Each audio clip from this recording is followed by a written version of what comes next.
So IPL fans get ready, ఇంకొక మంచి match time అయిపోయింది. పంజాబ్ వర్సెస్ లక్నో, వీళ్ళిద్దరి మధ్య మ్యాచ్ ఈసారి ఇంకాస్త రసవత్తరంగా ఉండబోతుంది. అసలు అదేంటో, టాప్లోకి వెళ్ళాలంటే బాటమ్ ఆఫ్ ద టేబుల్లో ఎవరైతే ఉన్నారో వాళ్ళు డిసైడ్ చేస్తున్నారు మీరు పైకి వెళ్ళాలా వద్దా అనేది. సో అలాంటి సిచ్యువేషన్లో ఉంది పంజాబ్. మరి ఈ మ్యాచ్ ఎవరు గెలవబోతున్నారు, పిచ్ ఎలా ఉండబోతుంది, స్ట్రైక్ రేట్ ఏంటి, ఎవరి మీద నమ్మకం పెట్టుకోవచ్చు, ఏ బ్యాట్స్మెన్ చాలా బాగా ఆడుతున్నారు, ఏ బౌలర్ చాలా మంచి ఎకానమీతో బౌలింగ్ చేస్తున్నారు, పవర్ ప్లేలో ఎవరు అలా ఆడబోతున్నారు, డెత్ ఓవర్లో ఎక్కువ రన్స్ ఎవరు చేయబోతున్నారు, మిడిల్ ఓవర్లో ఎవరు కంట్రోల్ చేయబోతున్నారు, ఇలా అన్నిటి గురించి మీకు క్లియర్ కట్గా ఒక ప్రాపర్ స్టాటిస్టిక్స్తో చెప్తాను. సో మిస్ చేసుకోండి వీడియోని, మీరు చివరి వరకు చూడండి. నేను మీ పవన్ కృష్ణ, మీరు చూస్తే స్పోర్ట్స్ 99 టీవీ. ఒక్కసారి టేబుల్స్ ఫామ్ చూసుకుంటే మాత్రం టేబుల్లో పంజాబ్ వచ్చేసి 5th ప్లేస్లో ఉంది. ఎలాగైనా సరే 4th ప్లేస్లోకి వెళ్ళాలని చెప్పేసి 13 పాయింట్స్తోని, నెట్ రన్ రేట్ ప్లస్ 0.227తోని ప్లస్లో ఉన్నా కూడా అన్ని మ్యాచ్లు, లాస్ట్ 5 మ్యాచ్లు అన్నీ ఓడిపోయి ఉన్నారనమాట. సో ప్లే ఆఫ్ రేస్లో నిలవాలంటే ఈ మ్యాచ్ తప్పకుండా గెలవాల్సిన పరిస్థితి. అసలు ఈజీగా ప్లే ఆఫ్స్కి వెళ్ళిపోతారు అనుకున్న వాళ్ళకి ఇప్పుడు పరిస్థితి గడ్డుకాలం వచ్చేసింది. ఎల్ఎస్జీ చూసుకుంటే 10th పొజిషన్లో ఉన్నారు, 8 పాయింట్లు, -0.702.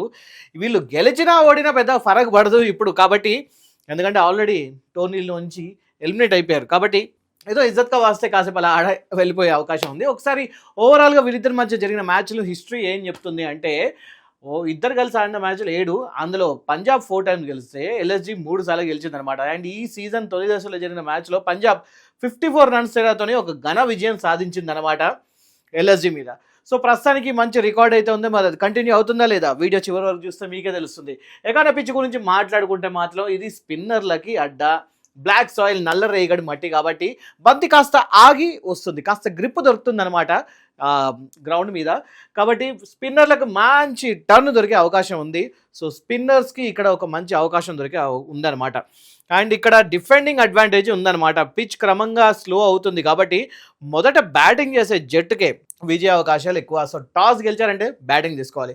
ఇక్కడ యావరేజ్ ఇన్నింగ్ స్కోర్ వచ్చేసి 158 రన్స్ మాత్రమే. సో ఇక్కడ పెద్ద స్కోర్ నమోదవడం మాత్రం కష్టమే. సో 180, 190 ఎక్స్పెక్ట్ చేయొచ్చు మ్యాక్సిమం. అండ్ ఇక్కడ ఒక్కసారి టెంపరేచర్ అండ్ అంతా చూసుకుంటే వర్షం అయితే లేదు. And at the same time dew factor ఉందా అంటే ఒకసారి చూసుకుంటే మాత్రం చాలా తక్కువగా ఉంటుంది, లెస్ దాన్ 30% ఉంది. కాబట్టి సెకండ్ ఇన్నింగ్స్లో ఆటోమేటిక్గా బంత్ అనేది కాస్త గ్రిప్ దొరుకుతుంది. కాబట్టి సెకండ్ ఇన్నింగ్స్లో కూడా స్పిన్ ఇక్కడ కాస్త అనుకూలించే అవకాశం కనిపిస్తుంది. ఒకసారి ప్రిడిక్టెడ్ ప్లేయింగ్ 11 మీరు పాజ్ చేసుకొని చూసుకోవచ్చు ఎవరెవరు ఆడుతున్నారు ఏంటి అనే సంగతి. అండ్ ఇంపాక్ట్ ప్లేయర్ చూసుకుంటే పంజాబ్ తరపు నుంచి మార్కస్ స్టోనీస్ కనిపిస్తే, ఎల్ఎస్జీ తరపు నుంచి దిగ్వేష్ రాఠీ కనిపిస్తూ ఉన్నాడు. ఒకసారి బ్యాటింగ్ స్టైల్ చూద్దాం మనం, అండ్ స్కోరింగ్ పవర్ కూడా చూసుకుందాం. పంజాబ్ ఎలా ఆడుతుందంటే మామూలుగా కాదు, దంచి కొట్టే లోకల్ ప్లేయర్స్ ఉన్నారు, ఓపెనర్స్ ఉన్నారు. బట్ ఎల్ఎస్జీ చూసుకుంటే మాత్రం ఫారెన్ ప్లేయర్స్ మీదనే బాగా ఆధారపడినారు అనమాట. పంజాబ్ ఓవరాల్ స్ట్రైక్ రేట్ ఈ ఇయర్ చూసుకుంటే ఈ ఐపీఎల్లో అరౌండ్ 156.2 ఉంది. ఎల్ఎస్జీ చూసుకుంటే అరౌండ్ 147.5 ఉంది. అండ్ ఇంకొక పక్కన పవర్ ప్లే స్ట్రైక్ రేట్ చూసుకుంటే మాత్రం పంజాబ్ది అరౌండ్ 174 ఉంటే ఎల్ఎస్జీ అరౌండ్ 152 ఉందన్నమాట. ఎలా తీసుకున్నా కూడా ఇక్కడ పంజాబ్ కాస్త ఎక్కువగానే డామినేట్ చేస్తూ ఉంది. అండ్ 200+ రన్స్ సాధించిన మ్యాచ్లు చూసుకుంటే పంజాబ్ 8 సార్లు అత్యంత భారీ స్కోర్లు చేయగా ఎల్ఎస్జీ మాత్రం ఓన్లీ 5 టైమ్స్ మాత్రమే చేసింది. కానీ ఎలా ఉన్నా కూడా మోర్ దెన్ 4 టైమ్స్ చేశారంటే వాళ్ళకి బాగా అలవాటు పడే ఉంటారు కాబట్టి ఇష్యూ అనేది పెద్దగా లేదు. అండ్ టాప్ బ్యాట్స్మెన్ పోలిక అనేది చూసుకుంటే మాత్రం ఇక్కడ కూపర్ కాన్లీ గురించి మాట్లాడుకోవాలి. 473 రన్స్ చేశాడు, స్ట్రైక్ రేట్ 162.54. మిడిల్ ఆర్డర్లో ఒక ప్రాపర్ డామినెన్స్ చూపిస్తూ ఉన్నాడు. ప్రభ్సిమ్రన్ సింగ్ చూసుకుంటే 441 రన్స్ చేశాడు, స్ట్రైక్ రేట్ 167.68. పవర్ ప్లేలో ఒక విధ్వంసం సృష్టించడానికి రెడీగా ఉన్నారు. And of course Shreyas Iyer captain 397 runs చేశాడు, స్ట్రైక్ రేట్ 162.70 ఉంది. అండ్ ప్రియాన్ షారియా తీసుకుంటే 364 రన్ చేశారు, స్ట్రైక్ రేట్ 212.86 ఉందన్నమాట. టాప్ ఆర్డర్ ఇంజన్ అని చెప్పి అనుకోవచ్చు. ఇక్కడ ఒక్కసారి పంజాబ్ది మీరు చూసుకుంటే ఇక్కడ ప్రతి ఒక్కరిది 150+, మినిమం 160 స్ట్రైక్ రేట్ని వీళ్ళు మెయింటైన్ చేస్తున్నారు. సో ఇదే స్ట్రైక్ రేట్ని మెయింటైన్ చేయాల్సి ఉంటుంది. అండ్ ఇంకొక పక్క ఎల్ఎస్జీ తీసుకుంటే మిషల్ మార్స్ 563 రన్స్ చేశాడు, స్ట్రైక్ రేట్ 163 ఉందన్నమాట. ఎక్కువ పరుగులు చేశాడు. అండ్ రిషబ్ పంత్ చూసుకుంటే 286 రన్స్ మాత్రమే చేశాడు, స్ట్రైక్ రేట్ 140 మాత్రమే ఉంది. మిడిల్ ఓవర్లో స్టెబిలిటీ కోసం ప్రయత్నిస్తూ ఉన్నాడు. నికోలస్ పూరన్ చూసుకుంటే 232 రన్స్ చేశాడు, strike rate 131. Death over specialist అనుకోవచ్చు. అండ్ జాష్ ఇంగ్లీష్ కూడా చూసుకుంటే 194 రన్స్ మాత్రమే చేశారు, 195.95. స్ట్రైక్ రేట్ 360 డిగ్రీ ఇంపాక్ట్ చూపించడానికి రెడీగా ఉన్నారు. సో ఎల్ఎస్జీ చూసుకుంటే స్ట్రైక్ రేట్ అనేది వీళ్ళది ఒక్కరి తప్ప మిగతా ఇద్దరిది కూడా లైక్ నార్మల్దే ఉంది. అండ్ జాస్ ఇంగ్లీష్ ఎక్కువ రన్స్ అయితే చేయలేకపోయాడు, బట్ స్టిల్ స్ట్రైక్ రేట్ అయితే బాగానే ఉంది. సో చూద్దాం మరి వీళ్ళలో ఎవరు సెంచరీ కొట్టబోతున్నారనేది మీ ఊహకే వదిలేస్తున్నాను. తప్పకుండా కామెంట్ చేయండి ఎవరు సెంచరీ కొట్టబోతున్నారని. అండ్ సెంచరీ అనేది ఇక్కడ కష్టమే, బట్ స్టిల్ హాఫ్ సెంచరీ అనేది ఒకసారి గెస్ చేయండి. బౌలింగ్ బలాలు అండ్ వ్యూహం గురించి చూసుకుంటే మాత్రం పంజాబ్ది చూసుకుంటే ఎకానమీ రేట్ 8.65 ఉంది, గుడ్ జోన్లో ఉంది. అండ్ యావరేజ్ కూడా 24 మాత్రమే ఉంది. బట్ ఎల్ఎస్జీ చూసుకున్నా కూడా 8.92 ఉంది, వీళ్ళది కూడా ఆల్మోస్ట్ ఈక్వల్గా ఉంది. అండ్ యావరేజ్ చూసుకున్నా కూడా 28.4 ఉంది అనమాట అరౌండ్. సో ఆల్మోస్ట్ ఇద్దరు ఈక్వల్గా ఉన్నారు. కొంచెం లైక్ వెనకబడింది ఎవరంటే లైట్ ఒక స్టెప్ వెనకబడింది ఎవరంటే మాత్రం ఇక్కడ ఎల్ఎస్జీ మాత్రమే. జస్ట్ అది పెద్ద ఇష్యూ ఏం కాదు, కవర్ చేసుకోవచ్చు. అండ్ బలాలు చూసుకుంటే యుజ్వేంద్ర చాహల్ నేతృత్వంలో అద్భుతమైన స్పిన్ దళం, ఇంకా హర్షదీప్ కూడా డెత్ బౌలింగ్ సూపర్గా వేయబోతున్నాడు ఇటు side Punjab. And coming to LSG తీసుకుంటే మొహమ్మద్ షమీతోని పవర్ ప్లేలో పేస్ అటాక్ చేయడానికి రెడీగా ఉన్నారు. ప్రిన్స్ యాదవ్తో మిడిల్ ఓవర్లలో ఒక ప్రాపర్ కంట్రోల్ చేయడానికి రెడీగా ఉన్నారనమాట. అది ఎలా అనేది చూసుకుంటే ఒకసారి బౌలర్ల పోలిక చూసుకుందాం మనం. ఇక్కడ హర్షదీప్ సింగ్ 14 వికెట్స్ తీశాడు, ఎకానమీ అరౌండ్ 9.78, స్వింగ్ ఇంకా yorker specialist. And Yuzvendra Chahal 10 వికెట్లు తీశాడు, ఎకానమీ 9.72 ఉంది, మిడిల్ ఓవర్స్లో కింగ్ అని చెప్పి అనుకోవాలి. అండ్ విజయ్ కుమార్ వైశాఖ్ చూసుకుంటే 9 వికెట్స్, ఎకానమీ అరౌండ్ 11 ఉంది.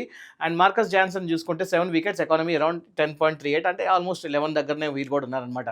సో ఎలా చూసుకున్నా కూడా 10 బిలోనే ఉండడానికి ట్రై చేస్తూ ఉన్నారు most of these people. And coming to LSG తీసుకుంటే మాత్రం ప్రిన్స్ యాదవ్ 16 వికెట్లు తీశారు, ఎకానమీ 8.71, ఎల్ఎస్జీ బౌలింగ్ బలం ఇతనే. మోషన్ ఖాన్ కూడా తీసుకుంటే 11 వికెట్లు, ఎకానమీ 7.50, లెఫ్ట్ ఆర్మ్ పేస్ అనమాట. మొహమ్మద్ షమీ 10 వికెట్లు తీసినా కూడా ఎకానమీ 8.80 బాగా మెయింటైన్ చేస్తున్నాడు. అండ్ సిద్ధార్థ్ తీసుకుంటే 6 వికెట్స్ తీశాడు, ఎకానమీ 9.66. అండ్ మొహమ్మద్ షమీ మనందరం చూస్తూనే ఉన్నాము, వచ్చి రాగానే ఫస్ట్ ఓవర్లోనే వికెట్లు తీయడానికి రెడీగా ఉన్నారు. కాబట్టి ఇక్కడ జాగ్రత్తగా పంజాబ్ ఓపెనర్లు ఉండాలి. ఒకవేళ పంజాబ్ ఓపెనర్లను కనుక పడేస్తే ఎల్ఎస్జీ వైపు మ్యాచ్ వెళ్ళిపోతుంది, అది కూడా పవర్ ప్లేలో. అండ్ ఒకసారి ఫేజ్ బై ఫేజ్ అనాలిసిస్ చూసుకుంటే పవర్ ప్లేలో ఎవరు డామినేట్ చేస్తున్నారంటే పంజాబే ఉంది. ఎందుకంటే పబ్ సిమ్రాన్ సింగ్ అండ్ ప్రియాన్స్ ఆర్యాతో పవర్ ప్లేలో 178, 174 స్ట్రైక్ రేట్తో చుక్కలు చూపించడానికి రెడీగా ఉన్నారు. అండ్ ఫేజ్ 2లో మిడిల్ ఓవర్స్లో ఎవరిది ఎక్కువ ఉందంటే అగైన్ పంజాబ్.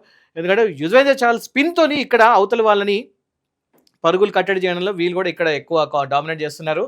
డెత్ ఓవర్స్లో ఎవరిది ఉందంటే ఎల్ఎస్జీ ఉంది. చివరిలో నికోలస్ పూరన్ 198.5 స్ట్రైక్ రేట్, ఇంకా అబ్దుల్ సమాదులతోని ఎల్ఎస్జీ భారీగా రన్స్ రాబట్టబోతుంది. సో ఇక్కడ మనకి ఫేజ్ బై ఫేజ్ ఎవరు ఇక్కడ డామినేట్ చేస్తున్నారని చూసినా కూడా 2 చోట్ల ఇక్కడ పంజాబీ డామినేట్ చేస్తుంది. ఒకసారి టాస్ ప్రభావం అండ్ మ్యాచ్ పరిస్థితులు ఒకసారి చూసుకుంటే మాత్రం ఎకానమీలో టాస్ గెలిస్తే బ్యాటింగ్ ఎంచుకోవడం ఇక్కడ బెటర్ అని చెప్పి అనుకోవచ్చు. ఎందుకంటే పంజాబ్ ఒకవేళ భారీ స్కోర్ చేస్తే ఇక్కడ పంజాబ్కి ఆధిపత్యం కనిపిస్తుంది. అది కూడా పంజాబ్ ఒకవేళ 220+ రన్స్ చేస్తే అది ఇక్కడ అయ్యే అవకాశం చాలా వరకు తక్కువనే కనిపిస్తుంది.